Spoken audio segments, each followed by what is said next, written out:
আসসালামু আলাইকুম। সংবাদে আপনাদের সবাইকে স্বাগত জানাচ্ছি। আমি ফিরোজ তোহা। শুরুতেই আরবে কেবলস সংবাদ শিরোনাম।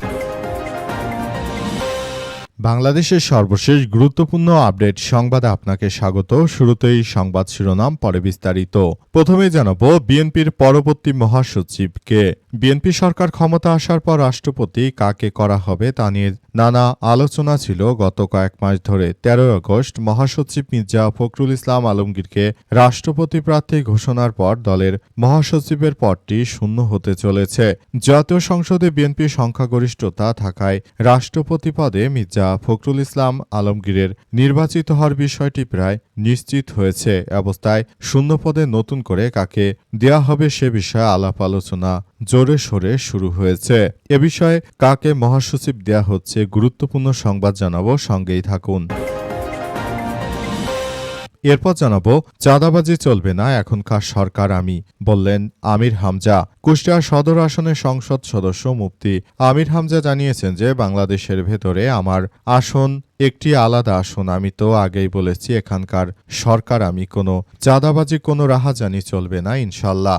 আজ বাদাসুর কুষ্টিয়া শহরে 6 রাস্তা মোড় জেলা জামাত ইসলাম আয়োজিত এক সমাবেশে সব কথা জানান তিনি। আরও জানান, কাউকে চাঁদা দিবেন না, কেউ যদি চাঁদা চাইতে আসে তাহলে এমপি সাহেবের কাছে বলবেন চাঁদা দিয়ে দিয়েছি, ওখান থেকে ভাগ নিয়ে নেন। কারো বাবার বুকের কলিজা কত বড় হয়েছে আমি দেখে নেব। এদিকে আমার ভাইয়ের মাথার পেছন দিক দিয়ে গুলি ঢুকে বাম চোখের উপর দিয়ে বেরিয়ে যায়, ট্রাইব্যুনালে জবানবন্দি। জুলাই বিপ্লবের সময় রাজধানী রামপুরায় 28 জনকে হত্যার ঘটনায় মানবতাবিরোধী অপরাধের মামলায় বিজিবির কর্মকর্তা লেফটেন্যান্ট কর্নেল রেজওয়ানুল ইসলাম সহ 4 জনের বিরুদ্ধে 11তম সাক্ষী হিসেবে জবানবন্দি দিয়েছে শহীদ মামুন মিয়ার ভাই মোহাম্মদ রুবেল। আজ আন্তর্জাতিক ট্রাইব্যুনালে একে জবানবন্দি দিয়েছেন তিনি। এবারে জানাবো এস আলম গ্রুপের প্রতিষ্ঠানকে বিশেষ সুবিধা দিল বাংলাদেশ ব্যাংক। এস আলম গ্রুপের প্রতিষ্ঠান এস পাওয়ার অন লিমিটেডকে বিশেষ সুবিধা দিয়েছে Bangladesh bank. Bank S Alam গ্রুপকে খেলাপি হওয়ার হাত থেকে বাঁচিয়েছে এবং এস পাওয়ার অন লিমিটেডের আমদানি ঋণপত্র ও এলসি খোলার ক্ষেত্রে যে আইনি জটিলতা তৈরি হয়েছিল তা নিরসনে শতভাগ মার্জিনের ভিত্তিতে কাঁচামাল আমদানির এলসি খোলার অনুমোদন দেয়া হয়েছে। এবং সর্বশেষ জানাবো প্রচুর অনুরোধ পাওয়ায় মার্কিন সেনাদের ধরতে পুরস্কার ঘোষণা ইরানের। মার্কিন সেনাদের হত্যা বা বন্দী করে ইরানি বাহিনীর কাছে হস্তান্তর করলে 30,000 মার্কিন ডলার পুরস্কার দেওয়ার ঘোষণা দিয়েছে ইরানের সামরিক বাহিনী। কোনো নারী এই ধরনের কাজ করলে পুরস্কারের পরিমাণ দ্বিগুণ করা হবে বলে জানিয়েছে ইরানের সেনাপ্রধান আমির হাতামি। তিনি জানিয়েছেন যে মার্কিন সন্ত্রাসীদের শিক্ষা দেওয়ার জন্য এটাই উপযুক্ত সময়। যে কোনো মূল্যে এই সন্ত্রাসীদেরকে আসলে ধ্বংসস্তূপে পরিণত করা হবে বলে এমন কথা উল্লেখ করেছেন তিনি। প্রিয় দর্শক, এতক্ষণ শুনছিলেন সংবাদ শিরোনাম, এবারে বিস্তারিত। তবে তার আগে বন্ধুরা অনুরোধ থাকবে এই সংবাদটিতে একটি লাইক দিন। এই চ্যানেলে আপনি নতুন হয়ে থাকলে আমাদের সংবাদটি দেখতে দেখতে চ্যানেলটি সাবস্ক্রাইব করে রাখুন। কমেন্ট করে বন্ধুরা আপনার মূল্যবান মতামত জানিয়ে দিন আপনি বিশ্বের কোন দেশ থেকে বা বাংলাদেশের কোন স্থান থেকে আমাদের সংবাদটি দেখছেন এবং শুনছেন। আর বন্ধুরা সংবাদটি আপনার সোশ্যাল মিডিয়া ফেসবুকে শেয়ার করে বন্ধুদেরও দেখার সুযোগ করে দিন। গাজা যুদ্ধে আপনি যদি নিরীহ ফিলিস্তিনিদের ভালোবেসে থাকেন কমেন্টে ইয়েস লিখে পুরো বিশ্ববাসীকে এই তাজা আপডেটটি দেখার সুযোগ করে দিন। এবারে বিস্তারিত। বিএনপির পরবর্তী মহাসচিবকে। বিএনপি সরকার ক্ষমতা আসার পর রাষ্ট্রপতি কাকে করা হবে তা নিয়ে নানা আলোচনা ছিল গত কয়েক সপ্তাহ ধরে।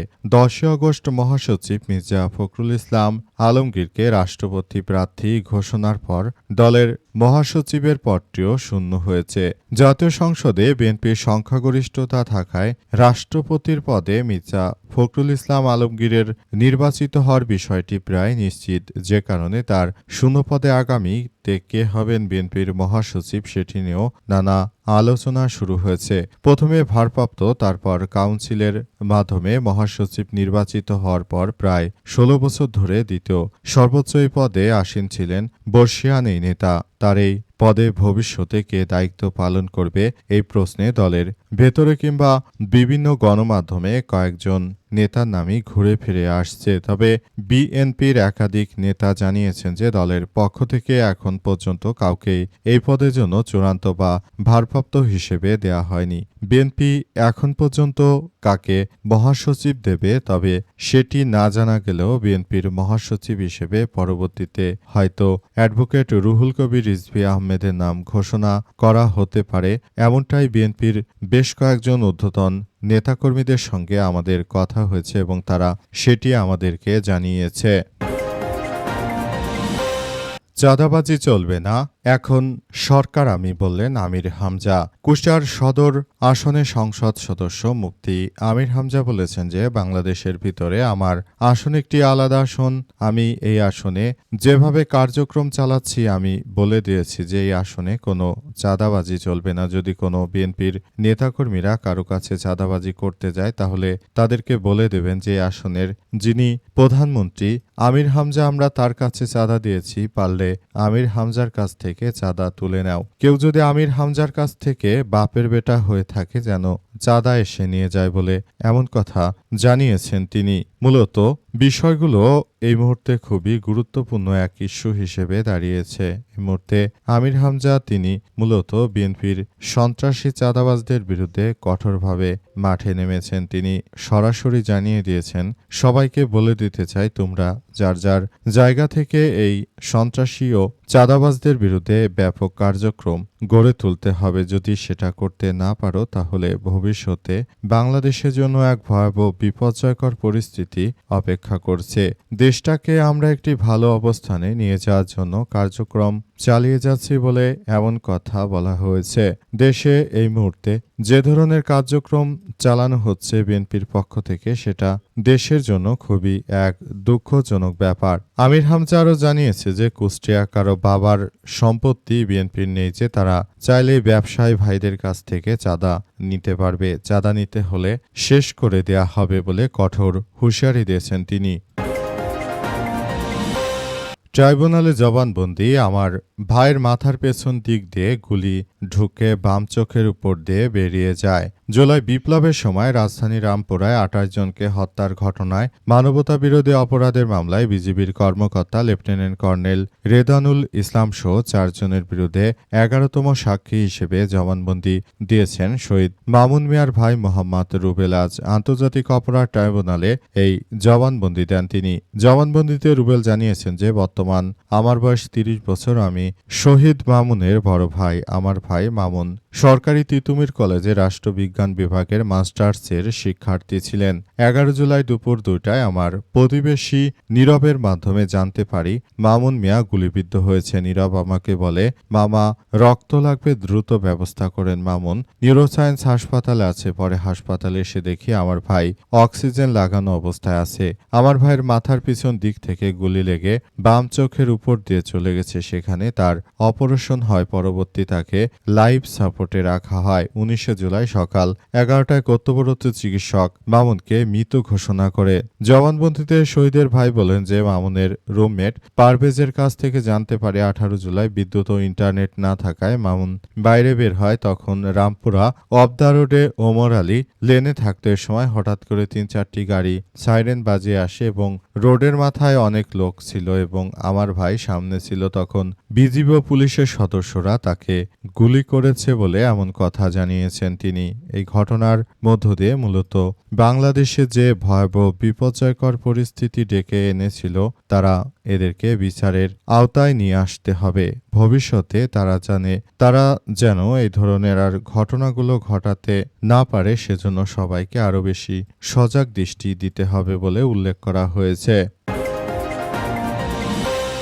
এসালম গ্রুপের প্রতিষ্ঠানকে বিশেষ সুবিধা দিল বাংলাদেশ ব্যাংক। এসালম গ্রুপের প্রতিষ্ঠান এসএস পাওয়ারান লিমিটেডকে বিশেষভাবে সুবিধা দিয়েছে বাংলাদেশ ব্যাংক। আজ বাংলাদেশের ব্যাংকের পক্ষ থেকে এই সুবিধা দেওয়ার বিষয়ে জানা গেছে। এই প্রতিষ্ঠানটি তারা অর্থের অভাবে এলসি খুলতে পারছিল না, কিন্তু বর্তমানে বাংলাদেশ ব্যাংক তাদের সেই বিষয়গুলোকে খুব গুরুত্ব সহকারে দেখেছে এবং এসালমের এই বিষয়গুলো নিয়ে খুবই গুরুত্ব সহকারে কার্যক্রম চালানো হচ্ছে এবং আরও বলা হয়েছে যাতে করে এচালম এর যারা রয়েছে তারা যাতে করে যার যা জায়গা থেকে বিষয়গুলো নিয়ে খুবই গুরুত্ব দিয়ে কার্যক্রম চালাতে পারে। এ অবস্থায় সবাইকে আরও সতর্ক অবস্থানে থেকে তারপর এই কার্যক্রমগুলো চালাতে হবে। দেশের অভ্যন্তরে তারা যেন এই ধরনের আর কোনো ঘটনা না ঘটাতে পারে। আওয়ামী দুর্বৃত্তরা সেই ব্যাপারগুলো নিয়ে বিএনপি খুবই সচেতন অবস্থায় রয়েছে। সচেতন মহল বিএনপির পাশে থাকবে। এই ঘটনায় আসলে যে ধরনের কার্যক্রম চলছিল সেখান থেকে বেরিয়ে আসতে হবে। তাছাড়া আর এগুলো নিয়ে আসলে বিষয়গুলো খুবই গুরুত্ব সহকারে দেখা হচ্ছে। যেভাবে বাংলাদেশটাকে সুন্দরভাবে গড়ে তোলা যায় সেই ব্যাপারগুলো আসলে খুবই গুরুত্ব সহকারে চলছে অবস্থায় সবাইকে আরও বেশি সতর্ক অবস্থানে থাকতে হবে।